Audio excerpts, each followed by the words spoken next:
룻기 1장 6절 8절까지 말씀을 교독하겠습니다. 그 여인이 모압 지방에서 여호와께서 자기 백성을 돌보시사 그들에게 양식을 주셨다함을 듣고 이에 두 며느리와 함께 일어나 모압 지방에서 돌아오려 하여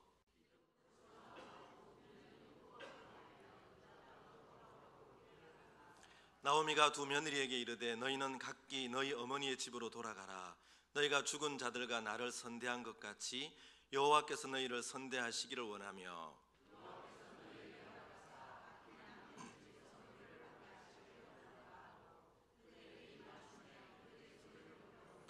나오미에게 이르되 아니니이다. 우리는 어머니와 함께 어머니의 백성에게로 돌아가겠나이다 하는지라.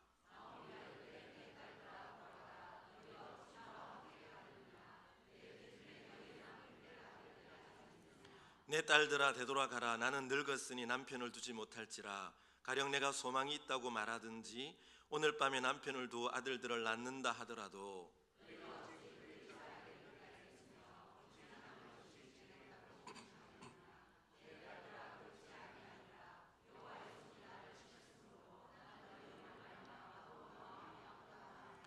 그들이 소리를 높여 다시 울더니 오르바는 그의 시어머니에게 입맞추되 룻은 그를 붙쫓았더라.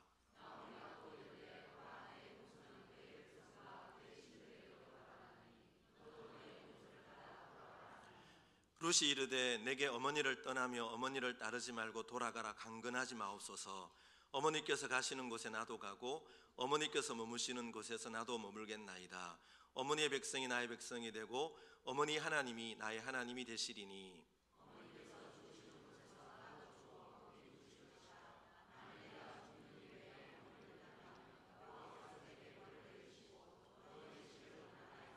다 같이 나오미가 룻이 자기와 함께 가기로 굳게 결심함을 보고 그에게 말하기를 그치니라. 아멘. 인생은 수많은 선택의 연속으로 이어집니다. 오늘은 어제 우리가 내린 선택의 결과물이고 내일은 오늘 우리가 내린 선택의 결과물이 될 것입니다. 20세기 유명한 철학자인 사르트르는 인생은 B와 D 사이의 C다 그런 말을 했는데요. B와 D는 출생과 죽음을 뜻하고 그 출생과 죽음 사이에 무수한 C로 구성되는 것이 바로 인생이다 그렇게 말을 합니다.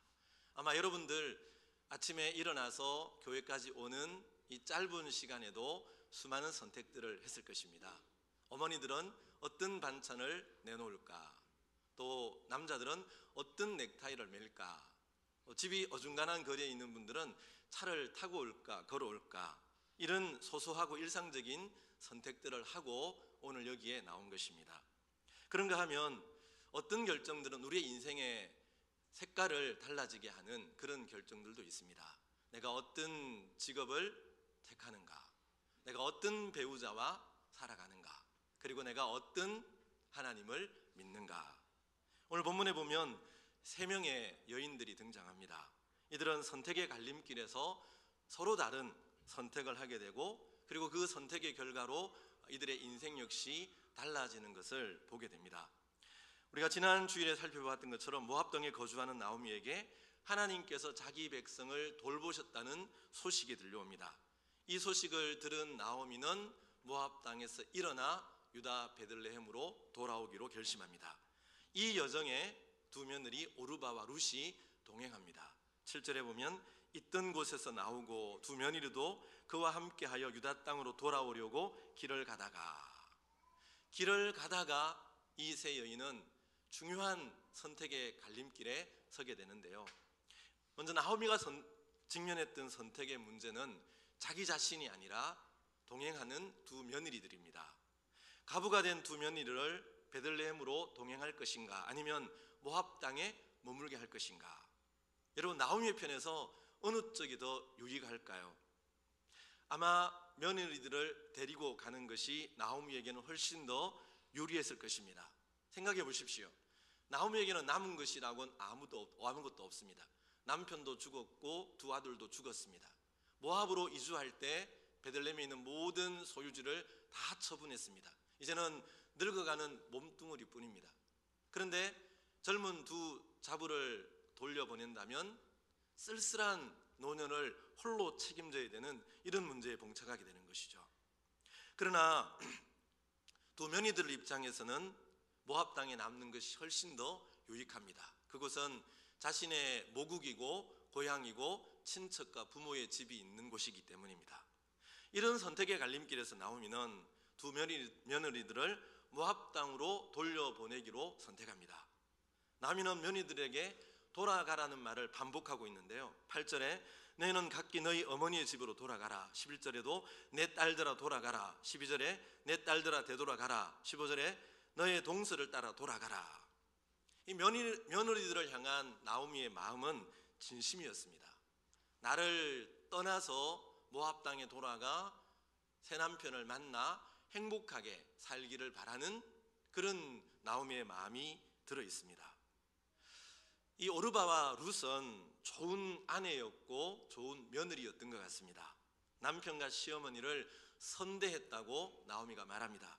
그런 며느리들을 생각하며 나오미는 하나님의 복을 비는데요. 8절에 보면 너희가 죽은 자들과 나를 선대한 것 같이 여호와께서 너희를 선대하기를 원하며, 선대라는 말이 두 번 나오는데 앞에 나오는 선대라는 말과 뒤에 나오는 선대는 한글로는 동일하지만 본래 원어는 다릅니다.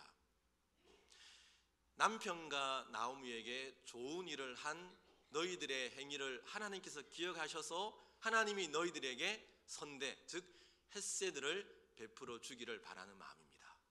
헤세드라는 말은 룻기에 등장하는 아주 중요한 그런 단어인데요. 이 헤세드라는 단어는 신약적으로 바꾸면 아가페입니다. 자비, 인애, 사랑, 신실, 이런 용어들로 번역할 수 있는 참으로 많은 의미들을 함축하고 있는 단어가 헤세드라는 그 단어입니다. 나오미는 며느리들에게 하나님께서 그런 헤세드를 베풀어 주기를 진심으로 축복하고 있습니다. 이렇듯 나오미는 자신의 필요보다는, 자신의 장래보다는 며느리들의 장래와 유익을 먼저 생각합니다. 참으로 며느리들을 먼저 배려하는 아름다운 마음이라고 볼 수 있는 것이죠. 인간적인 관점에서는 참으로 훌륭한 선택입니다. 나오미가 어떻게 이런 선택을 할 수 있었을까요? 그것은 두 며느리들을 진심으로 사랑했기 때문입니다. 나오미는 며느리들을 내 딸들아 그렇게 부르고 있습니다. 정말 딸들처럼 사랑했기 때문에 그들의 행복을 빌어주며 그들에게 나를 버리고 돌아가라 그렇게 건면할 수가 있었던 것입니다. 그러나 신앙적인 관점에서는 올바른 성숙한 선택이라고 하기는 어렵습니다. 모압으로 돌아가는 길은 신앙과 결부되어 있는 문제이기 때문입니다. 15절에 보면 나오미가 또 이르되 보라 내 동서는 그의 백성과 그의 신들에게로 돌아가나니. 여러분, 모압 땅으로 돌아간다는 것은 모압이 섬기는 신들에게로 돌아간다는 뜻입니다. 그래서 성경은 모압 족속을 일컬어 그모스의 백성이다. 이 그모스는 모압이 섬겼던 우상, 거짓신입니다. 그 거짓신을 섬기는 그들의 종교적 풍습이 어땠느냐 하면 열왕기하 3장에 보면 전쟁이 나서 모압이 불리해질 때 모압 왕은 자기의 친아들을 그모스 신에게 인신제사를 드립니다. 이게 모압이 섬기는 우상의 모습입니다. 모압 땅으로 돌아간다는 것은 이런 우상 숭배로 돌아간다는 것이고 그모스의 백성으로 되돌아간다는 의미를 담고 있기 때문에 인간적으로 보면 굉장히 탁월한 선택이지만 영적인 관점에서 보면 성숙하지 못한 선택이라고 할 수밖에 없는 것입니다. 우리는 2주 전에 여호수아 24장에 나오는 말씀을 살펴본 적이 있습니다. 그때 여호수아가 온 이스라엘 백성들 앞에 어떤 말씀을 합니까? 너희는 섬길 자를 오늘 택하라. 오직 나와 내 집은 여호와를 섬기겠노라. 그렇게 고백을 했습니다. 여러분, 여호수아 24장에 나오는 이 사건과 룻기에서 펼쳐지는 룻기의 내용들은 그렇게 멀리 떨어진 시대가 아닙니다. 어떻게 알 수 있을까요? 마태복음 1장에 보면 예수님의 족보가 나오는데 여러분, 보아스의 어머니, 장차 룻의 남편이 되는 보아스의 어머니가 누구냐 하면 라합입니다. 여리고 정복에서 건짐을 받은 가나안 땅의 여인, 기생이었던 여인 라합이 이 룻기에 나오는 보아스의 어머니예요. 어쩌면 나오미는 이 라합을 베들레헴에서 직접 보고 이야기를 나누었을 수도 있었을 것입니다. 설령 직접 대면하여 보지는 못했다 할지라도 이야기를 통해서 하나님께서 라합에게 어떤 은혜를 베푸셨는지, 어떻게 질멸받아 마땅한 가나안의 여인, 그것도 기생이었던 라합이 유다 족장의 부인이 되고 어떻게 보아스의 어머니가 되었는지를 그는 생생하게 들었을 것입니다. 나오미는 그런 은혜를 베푸시는 하나님을 알았지만 그 하나님을 경험하고 나의 하나님으로까지 고백하지는 못하는 자리에 머물고 있음을 우리는 본문을 통해 깨닫게 되는데요.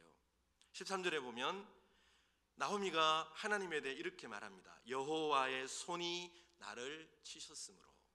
20절에서는 여호와께서 나를 징벌하셨고 전능자가 나를 괴롭게 하셨거늘. 여러분, 나오미가 경험한 하나님은 어떤 하나님입니까? 라합 같은 여인까지도 돌보시고 품어주시는 은혜의 하나님이 아니라 자기를 징벌하시고 자기를 징계하시고 치시는 쓰디쓴 하나님을 고백하고 있는 것입니다. 여러분, 만약 나오미가 라합에게 베풀었던 그 하나님의 은혜를 알았더라면, 그리고 여호수아의 그 믿음의 고백, 오직 나와 내 집은 여호와를 섬기겠노라는 고백을 알았다면 오늘 나오미의 선택은 달라지지 않았을까요? 만약 그런 신앙이 있었다면, 그런 하나님을 전심으로 믿고 고백했다면 그는 며느리들에게 다른 권면을 했을 것입니다. 그러나 나오미에게는 나와 내 집은이라는 이런 신앙이 없었습니다. 오직 나만의 신앙으로 만족하는 수준에 머물고 있었던 것입니다. 오늘 교회 안에 나오미와 같은 신앙의 수준에 머물러 있는 성도들이 의외로 많이 있습니다. 이들은 나의 믿음만으로 만족합니다. 내가 구원받은 것으로 만족합니다. 여러분, 우리는 2주 전에 살펴본 말씀처럼 나만의 신앙을 넘어서 나와 내 집의 신앙, 나와 내 가족의 신앙이 되도록 힘써야 됩니다. 왜냐하면 우리를 행복하게 만들어주는 것, 우리 인생의 집을 견고히 만들어주는 것이 무엇이겠습니까? 잠언은 거듭 우리에게 말씀하기를 모든 여호와를 경외하는 것이 모든 지식과 지혜의 근본이다, 이렇게 교훈하고 있지 않습니까? 여기 근본이라는 단어는 세 가지 뜻을 가지고 있는데요. 하나는 일의 첫 단계, 모든 일의 시작이 바로 하나님을 경외하는 신앙이어야 한다는 뜻을 가지고 있습니다. 두 번째는 모든 일의 기초와 근본이 된다는 뜻입니다. 세 번째는 가장 중요한 최고의 것이다 라는 의미를 가지고 있습니다. 그러니까 여호와를 경외하는 것이 우리의 인생에서 모든 일의 처음이고 모든 일의 근본이고 다른 어떤 것보다도 중요한 기초가 바로 하나님을 경외하는 것임을 말씀하고 있는 것입니다. 우리가 집을 지을 때 어떻게 합니까? 기둥부터 세우고 지붕을 잇고 그렇게 기초를 세웁니까? 그렇게 집을 짓는 사람은 아무도 없습니다. 그렇게 지은 집은 무너질 수밖에 없습니다. 집을 지을 때는 기초를 단단히 하고 그 위에 기둥을 세우고 지붕을 얹지 않습니까? 우리 인생도 마찬가지라는 거죠. 여호와를 경외하는 신앙의 기초와 근본 위에 여러분, 우리의 행복, 진학, 학업, 성공, 직장, 이런 문제들의 기둥과 집을 세워가야 된다는 것입니다.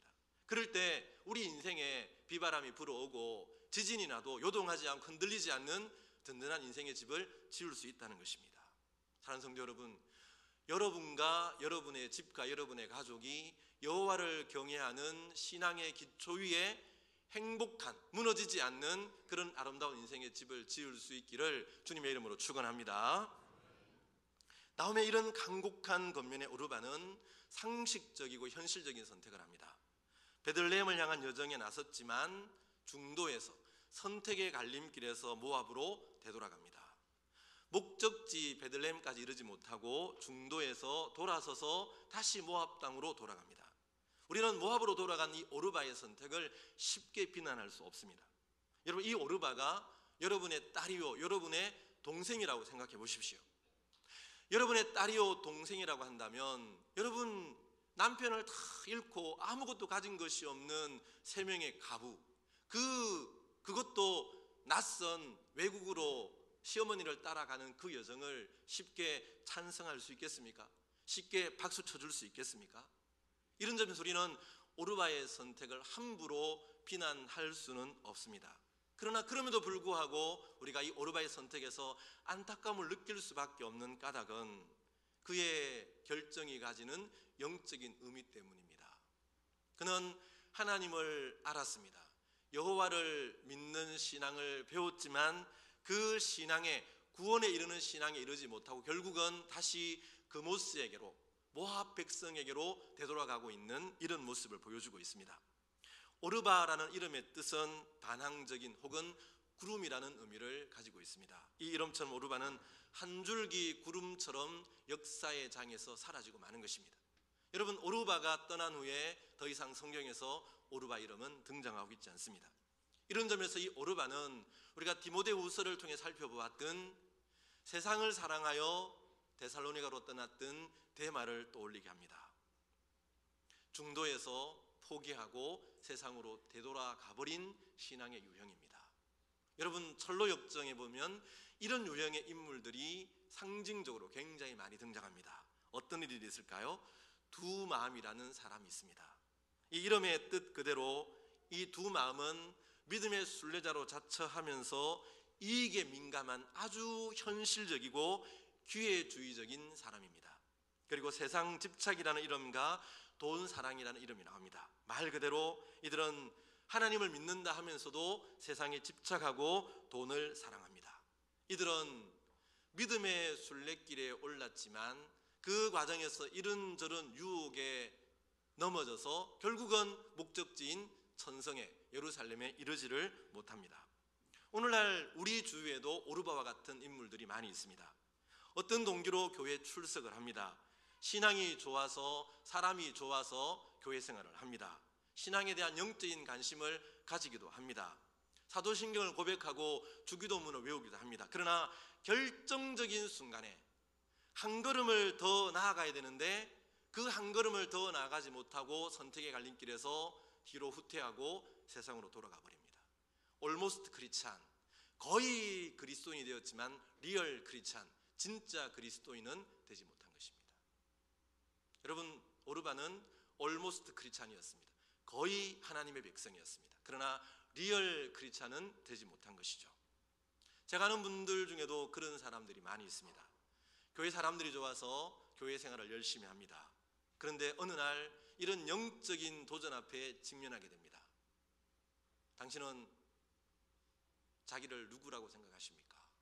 이런 질문들이 던져졌을 때 주위에 내가 좋아했던 사람들은 나는 그리스도인입니다. 내 안에 예수님이 계십니다. 나는 하나님의 자녀입니다. 나는 지금 죽어도 천국에 들어갈 자신이 있습니다. 이런 믿음을 고백합니다. 그런데 이 이야기를 듣는 그분은 영적인 충격을 느낍니다. 아, 이 사람들은 나와 본질적으로 다른 사람들이구나. 이 사람들이 가는 삶의 목적지는 나와는 다른 사람들이구나. 나와는 결코 완전히 어울릴 수는 없는 사람이구나. 이런 깨달음을 얻었다면 믿음으로 한 걸음 더 나아가야 되는데 이분은 결국 믿음으로 나아가지 못하고 돌아서서 세상으로 가버립니다. 여러분, 참된 신앙이란 끝까지 인내하며 믿음의 길을 달려가는 것입니다. 히브리서 12장 1절에 보면 인내로서 우리 앞에 당한 경주를 하며라고 말합니다. 신앙의 경주이기 때문에, 신앙은 마라톤이기 때문에 우리의 인생 전체를 통해 한 걸음 한 걸음 나아가야 되기 때문에 신앙의 경주라고 말하고 있는 것입니다. 목적지에 이를 때까지, 하나님 품에 안길 때까지, 소원의 항구에 이를 때까지 포기하지 않고 인내로서 끝까지 달려가는 것이 믿음 생활인 것입니다. 사도 바울은 그런 고백을 하지 않습니까? 나의 달려갈 길을 마치고 믿음을 지켰으니, 나의 달려갈 길을 마치고 믿음을 지켰으니, 이것이 칠원교회 모든 성도들의 마지막 고백이 될 수 있기를 주님의 이름으로 축원합니다. 여러분, 오르바가 상식적이고 현실적인 선택을 했다면 룻은 사랑의 선택 그리고 믿음의 선택을 합니다. 14절 말씀에 그들이 소리를 높여 다시 울더니 오르바는 그의 시어머니에게 입맞추되 룻은 그를 붙쫓았더라. 오르바는 시어머니에게 작별의 입맞춤을 하고 모압 땅으로 돌아갑니다. 그러나 룻은 나오미를 끝까지 붙쫓았다. 이 붙쫓았다라는 단어는 일상으로 쓰지 않는 단어지만 순우리말입니다. 이 말은 가까이 따르며 섬기다라는 의미를 갖고 있는데요, 이 히브리어로 보면 다바크라는 단어가 사용되었습니다. 이 말은 창세기 2장 24절에 나오는 남자가 부모를 떠나 그 아내와 연합하여 둘이 한 몸이 될지라 라고 할 때 연합하다라는 말이 바로 다바크라는 말입니다. 붙쫓았다라는 단어와 연합하다라는 단어는 똑같은 단어가 사용된 겁니다. 여러분, 연합하다라는 뜻이 무엇입니까? 악교로 종이 두 장을 붙이듯이 굳게 결합하다는 뜻입니다. 남편과 아내가 한 몸, 한 마음이 되어 하나로 연합하듯이 그렇게 가까이 힘써서 따라가고 연합하는 것이 바로 여기 붙쫓다라는 단어의 의미입니다. 룻은 시어머니 가까이 따르며 그와 운명 공동체가 되어 베들레헴으로 가는 길을 선택했던 것입니다. 여러분, 룻의 이름이 무엇인 줄 아십니까? 아름다움 혹은 절친한 벗, 우정이라는 의미를 가지고 있습니다. 그 이름의 의미처럼 그는 시어머니를 끝까지 붙여줌으로 시어머니의 절친한 벗으로 남게 된 것이죠. 여러분, 그렇다면 무엇이 룻으로 하여금 이런 선택을 하게 했을까요? 그것은 시어머니에 대한 룻의 뜨거운 사랑입니다. 그 시어머니를 사랑했기 때문에 그 시어머니를 위하여 자신의 미래도, 자신의 장래도, 자신의 행복도 기꺼이 포기하고 시어머니를 붙여줄 수 있었던 것입니다. 그러면 룻의 그 사랑은 어디서 비롯된 것일까요? 나오미가 룻을 뜨겁게 딸처럼 사랑했기 때문에 룻도 그 사랑을 받아 시어머니를 사랑한 것입니다. 이런 시어머니의 사랑을 받은 룻이기에 그 시어머니를 홀로 버려둘 수 없어서 그 시어머니를 붙쫓아 베들레헴으로 함께 가기로 선택한 것입니다. 여러분, 사랑은 이런 것입니다.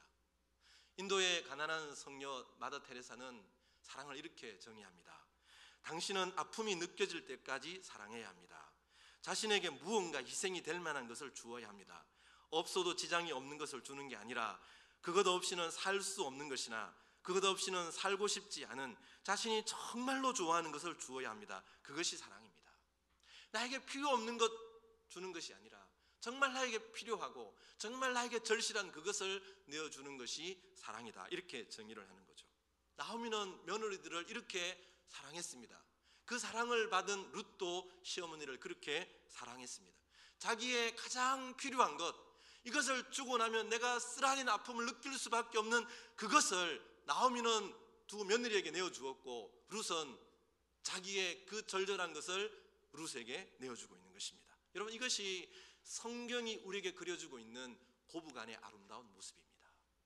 고부간의 갈등이 아니라 고부간의 사랑이 넘치고 있는 장면을 우리에게 보여주고 있는 것이죠. 여러분, 나오미 위치에 있는 시어머니들, 여러분들은 여러분의 며느리들을 룻처럼 이렇게 사랑하십니까? 룻의 자리에 있는 며느리들, 여러분들은 그 부모를 정말 룻처럼 그렇게 자기의 모든 것을 내어주고 사랑하고 있습니까? 안타깝게도 믿는 시어머니, 믿는 며느리라 할지라도 이런 사랑보다는 고부간의 갈등이 많이 나타나는 것이 한국 교회 안의 현실입니다. 어떤 목사님이 이런 이야기를 기록해 놓았습니다. 국외에 열심히 신앙생활 하시는 권사님이 돌아가셨습니다. 유족들을 위로하기 위해 장례 예배를 집전하던 목사님께서는 그 교회 나오지 않는 며느리에게 복음을 전하며 교회에 나오라는 권면을 했습니다. 목사님 설교를 듣던 며느리가 물었습니다. 제가 예수를 믿으면 천국에 가게 되나요? 목사님은 이 며느리가 복음을 받아들이기로 생각한 줄 알고 기뻐하면서 그렇다고 대답했습니다. 며느리가 다시 묻습니다. 그러면 어머니도 천국에 가셨겠지요? 그렇다고 하자 며느리가 단호하게 이렇게 대답을 하더랍니다. 그러면 저는 교회 안 나가겠습니다. 여러분, 이 권사님은 교회에서는 권사일지 몰라도 며느리에게는 권사가 되지 못했던 것입니다. 자신을 내어주는 사랑이 없다면 며느리는 시어머니를 따라올 수가 없는 것입니다. 성경이 말하는 사랑은 사랑을 받았기에 사랑을 주는 것입니다. 하나님이 나를 사랑했기에 내가 먼저 사랑하고 내가 먼저 섬기는 것입니다. 내가 시어머니 자리에 있다면 며느리를 먼저 사랑하십시오. 내가 믿는 믿음의 며느리라면 시어머니를 먼저 사랑하십시오. 먼저 사랑할 때 사랑의 역사가 오고 가게 되는 것입니다. 그런데 여러분, 오늘 본문을 가만히 보면 룻의 선택은 단순히 시어머니를 향한 사랑의 선택만이 아니었습니다. 16절에 나오는 룻의 고백을 보면 어머니의 백성이 나의 백성이 되고 어머니의 하나님이 나의 하나님이 되시리니. 여러분, 사사시대는 각기 소견에 옳은 대로 행하던 영적인 암흑시대였습니다. 하나님이 기준이 아니라, 하나님의 말씀이 기준이 아니라 자기 생각, 자기 감정, 자기의 유익이 기준이 되는 그런 시대였습니다. 그런 시대에 모압 여인, 이방 여인 룻을 통해 고백되는 이 고백은 얼마나 감동적이고 얼마나 아름다운 고백입니까? 어머니의 백성이 나의 백성이 되고 어머니 하나님이 나의 하나님이 되시리니. 내 앞에 어떤 험난한 가시밭길이 펼쳐진다 할지라도 나는 하나님의 백성 되기를 포기하지 않겠습니다. 어머니가 섬기는 여호와의 하나님, 그 하나님을 나는 결단코 놓지 않겠습니다 라는 고백이죠. 여러분, 오르바도 시어머니를 사랑했습니다. 시어머니를 사랑했기 때문에 2번씩이나 돌아가라고 강건할 때 울면서 돌아가는 모습을 보게 되잖아요. 그러나 여기서 룻과 오르바의 차이가 결정됩니다. 오르바도 시어머니를 사랑했지만 영적인 결정은 하지 못했습니다. 그러나 룻은 그 시어머니를 사랑했을 뿐만 아니라 그 시어머니가 섬기는 여호와 하나님을 향한 신앙의 선택, 신앙의 도전을 하고 있는 모습을 보게 됩니다. 이런 믿음이 있었기 때문에 룻은 오르바와 달리는 상식적인 선택이 아니라, 현실적인 선택이 아니라 믿음의 선택을 할 수 있었던 것입니다. 여러분, 생각해 보십시오. 지금 청산가부가 된 룻의 앞날을 기다리고 있는 것이 무엇일까요?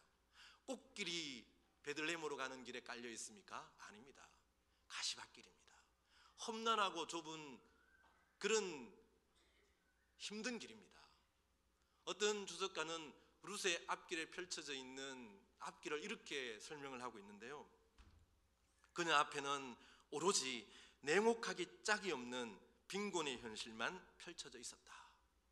냉혹하기 짝이 없는 빈곤의 현실만이 펼쳐져 있었다.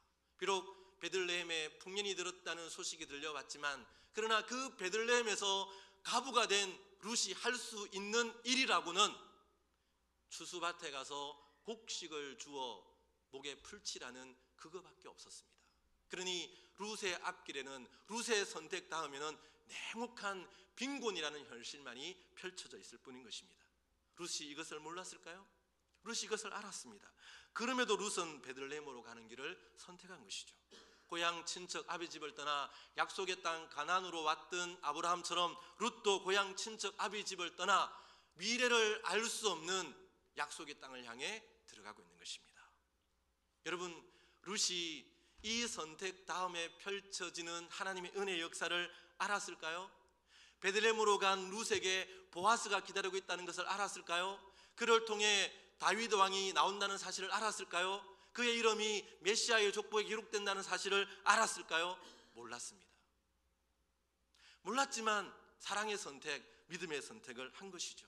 그렇게 사랑의 선택, 믿음의 선택을 했을 때 하나님께서는 이 작은 여인의 선택을 보시고 그런 놀라운 은혜의 역사를 펼쳐 주신 것입니다. 하나님을 선택했을 뿐인데, 고난과 함께 하나님을 믿는 신앙을 선택했을 뿐인데, 하나님께서는 이 가부가 된 작은 여인을 통해서 룻기를 통해 펼쳐지는, 그리고 신약에까지 이르르는 놀라운 은혜의 역사들이 이어지게 하신 것입니다. 여러분, 1620년 9월에 영국의 청교도들이 메이플라워를 타고 신도력에 들어옵니다. 신앙의 자유를 찾아서 배를 탄 것이죠. 거의 비슷한 시기에 메스터라는 배를 타고 남미로 간 사람들이 있었다고 합니다. 그러나 이들의 출발의 목적은 달랐습니다. 메이플라워를 탄 사람이 하나님을 믿는 신앙을 찾아 그 항로를 선택했다면, 메스트호를 탄 사람들은 남미에서 금이 발견되었다는 소식을 따라 그 금을 캐어 일확천금의 꿈을 안고 남미로 가는 배를 탄 것입니다. 여러분, 그 결과가 오늘 어떻게 우리 눈앞에 펼쳐지고 있습니까? 그런 얘기가 있더라고요. 미국의 로저 밥슨이라고 하는 기자가 어느 날 아르헨티나의 한 유력한 정치인과 인터뷰를 하게 되었습니다. 국민으로부터 추앙받는 이 지도자와 인터뷰를 하기 전에 그런 사석에서 이 정치 지도자가 기자에게 물었습니다. 유럽의 백인들이 먼저 정착한 곳은 북미가 아니라 남미였습니다. 지하와 자원, 물, 기후도 북미에 비해 부족하지 않습니다. 그럼에도 왜 북미가 남미보다 잘 살게 되었다고 생각합니까? 기자가 대답을 못하고 머뭇거리고 있자 이 정치 지도자가 이렇게 답했다고 합니다. 여기는 분명한 이유가 있습니다. 남미는 스페인 사람들이 황금을 구하러 찾아온 땅입니다. 그러나 북미는 영국의 청교도들이 신앙을 위해 찾아온 땅입니다. 여기에 근본적인 차이가 있습니다. 여러분, 골드와 가드는 비슷한 단어지만 골드를 추구했던 남미 사람들은 골드도 놓치고 하나님의 은혜도 놓쳤지만 하나님을 찾았던 청교도들은 하나님과 함께 골드까지 얻게 되는 복을 누렸다는 얘기죠. 사랑하는 성도 여러분, 오늘 살아가는 우리의 삶 앞에도 수많은 선택들이 놓여 있습니다. 그 선택에 따라 우리의 내일과 우리의 인생은 달라지게 될 것입니다. 갈라디아 6장 7절에 보면 사람이 무엇으로 심든지 그대로 거두리라고 했습니다. 그리고 이어지는 말씀에 보면 자기 육체를 위하여 심는 자는 육체로부터 썩어질 것을 거두고 성령을 위하여 심는 자는 성령으로부터 영생을 거두리라고 말씀했습니다. 여러분들은 무엇을 선택하고 무엇을 위해 남은 인생을 헌신하겠습니까? 우리가 이 땅에서 살아가는 날 동안 가장 위대한 선택은 여호와 하나님을 끝까지 붙잡고 선택하는 것입니다. 우리가 이 땅에서 선택하는 가장 아름다운 선택은 내 구주 예수 그리스도를 모시고 그분을 위해 헌신하며 그분을 따라가는 삶입니다. 사랑하는 성도 여러분, 선택의 갈림길마다 믿음을 따라 그리스도 안에서 하나님의 원리를 따라 선택하는 삶을 살 수 있기를 바랍니다. 남은 날들 동안 성령을 위하여 심고 예수 그리스도를 위하여 헌신하는 선택을 함으로 하나님이 여러분의 작은 선택을 귀하게 보셔서 루세에게 베풀어 주셨던 그 놀라운 은혜의 역사가, 청교들에게 베풀어 주셨던 그 놀라운 축복의 역사가 여러분들과 여러분의 가문을 통해 여러분의 집을 통해 아름답게 이어지는 이런 놀라운 은혜의 역사가 여러분에게, 여러분의 가정에 충만해지기를 주님의 이름으로 축원합니다.